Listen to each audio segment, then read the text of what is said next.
All India Muslim personal law board की जानिब से जो प्रोटेस्ट कॉल दिया गया था बत्ती गुल का, वो बहुत कामयाब रहा।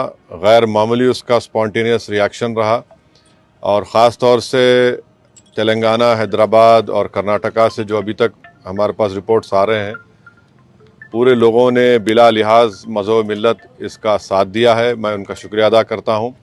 और इस प्रोटेस्ट करने का एक ही मकसद है कि हम नरेंद्र मोदी गवर्नमेंट को ये पैगाम देना चाहते हैं, ये मैसेज देना चाहते हैं कि आपने जो वक्फ अमेंडमेंट एक्ट 2025 बनाया है वो वक्फ बोर्ड के मफाद में नहीं है। वो वक्फ बोर्ड को बर्बाद करता है, वक्फ की प्रॉपर्टीज़ को ख़त्म करता है और ना उससे कोई रेवेन्यू में इजाफा होने वाला है। तो ये हमारा प्रोटेस्ट इसीलिए था और क्योंकि जो कानून बनाया गया वो अनकॉन्स्टिट्यूशनल है, हमारे संविधान के फंडामेंटल राइट्स के आर्टिकल 14, 15, 25, 26 और 29 का ग्रेव वायलेशन है। इसीलिए ये प्रोटेस्ट कॉल दिया गया है। आइंदा 1-2 हफ्ते के बाद ह्यूमन चेन का भी प्रोटेस्ट होगा, राउंड टेबल कॉन्फ्रेंस होंगी।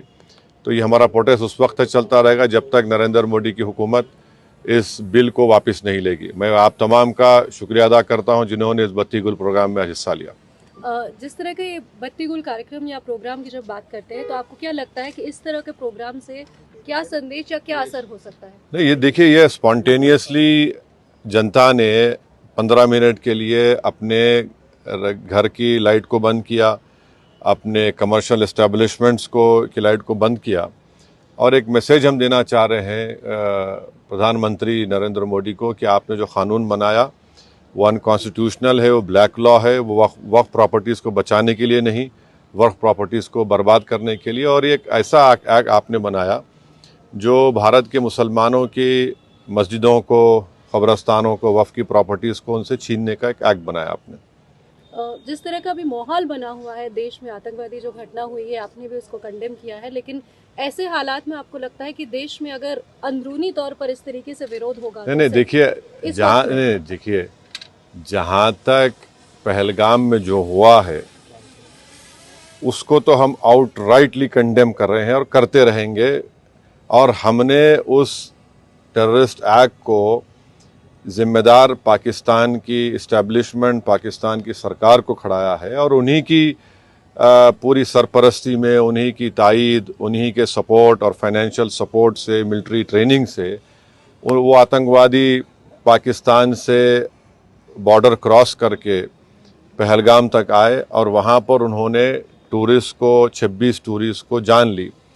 और सबसे अफसोसनाक और सबसे तकलीफ़देह बात यह है कि उन्होंने उनकी फैमिलीज़ के सामने ख़वातीन को, महिलाओं को, बच्चों को अलग किया और मर्द लोगों को एक जगह खड़ा करके उनका रिलीजन पूछकर, जो हिंदू थे, उनको गोली मारी।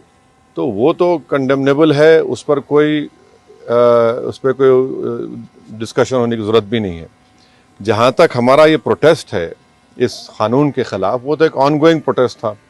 और आपको मालूम होगा कि all India Muslim personal law board ने उस टेररिस्ट एक्ट को कंडेम किया और क़रीब 3 दिन तक हमने अपने प्रोटेस्ट को रोक के रखा।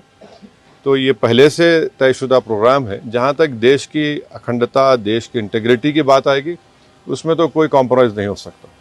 आपका रोड मैप क्या रहेगा आगे के लिए? अब जो all India Muslim personal law board का प्रोग्राम है कि नेक्स्ट मंथ मई में ऐसे ही एक टाइम पर दिन में एक ह्यूमन चेन बनाई जाएगी इस वक्फ अमेंडमेंट एक्ट के ख़िलाफ़ और फिर राउंड टेबल कॉन्फ्रेंसेस भी होंगी।